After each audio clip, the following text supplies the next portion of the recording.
The biggest issue for voters in 2018 was health care, and it helped Democrats take back the U.S. House.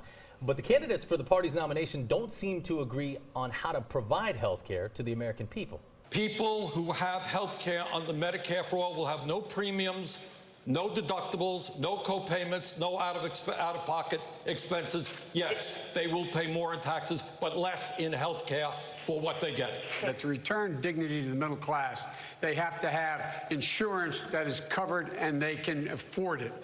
Now, Anna, this really highlights the clash between the moderates and the progressives. You Sure got does. Bernie's Medicare for All and Biden's Make Obamacare Work. Yeah. I mean, I think you have to strike a balance between the two and what's actually possible in this moment of time. I really appreciate the candidates that actually had a plan to get there. I was disappointed in Bernie Sanders because he's talked about this for such a long time, and yet when asked to be explicit, he couldn't do it. And so there were some really great examples. Kristen Gilbert, for example, kind of mapped out like a way to get to a place where everyone can have access to health care, but it's not happening overnight. You know, it takes time. So I really appreciate the candidates that actually painted that possibility. Yeah, and Warren is known for being very specific and wonky on her policy positions. Adam, you and I were just talking about our time abroad, yours as a veteran. Thank you for your service. Of course. Mine as a civilian. I spent 5 years in London. You got the National Health Service there, but I had private health care insurance on top of the NHS, so I had both options, and that's kind of how it works there. I'm not sure all of the Democrats really understand what they're asking for. This, if they start taking away people's health care, it could be Obamacare all over again, angering voters, and that may not be what they want. Don't they just need an option for a single payer? I think that's a great point.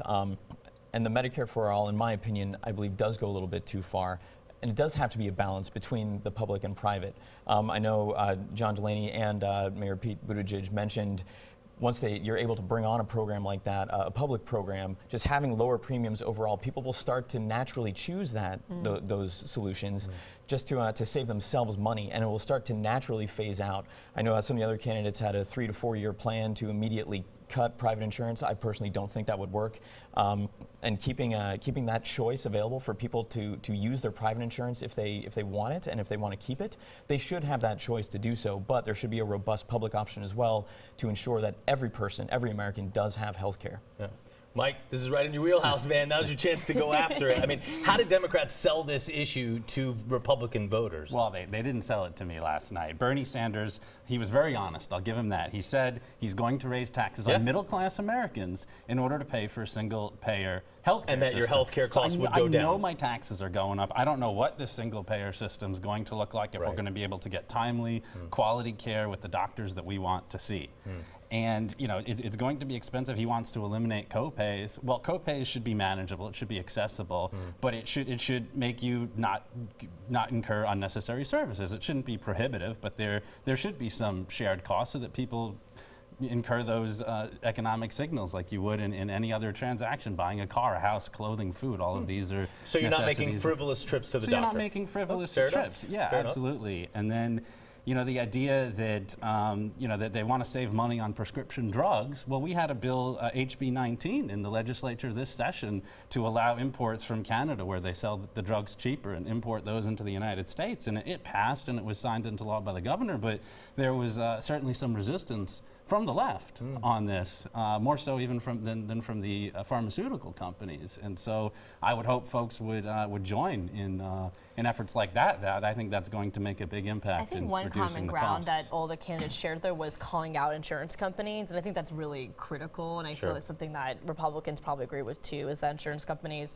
have been given too much power. They're major political donors as well, and that's a dangerous conflict of interest. There are scores of civilized nations across the world that have universal health care. We don't need to reinvent the wheel. We can model a program based on other programs that work around the world. When you were in London, were you able to go to the doctor that you wanted to see? Yeah, I was, and honestly, taxes plus healthcare healthcare being free, it really was almost about what I pay here, if not less, actually. And so the model exists, and not just in England, but in Canada, in France, in Switzerland, in Sweden. There are plenty of places that are just as civilized, just as democratic, where these programs do exist.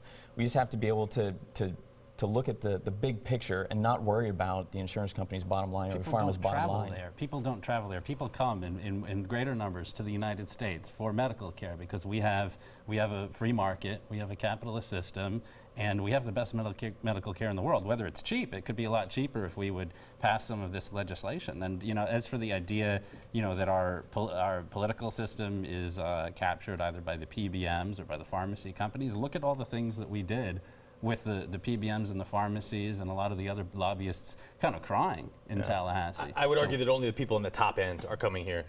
Like the average everyday middle class, European or lower class Europeans definitely not coming here. We have the best quality, and that's because of our system here.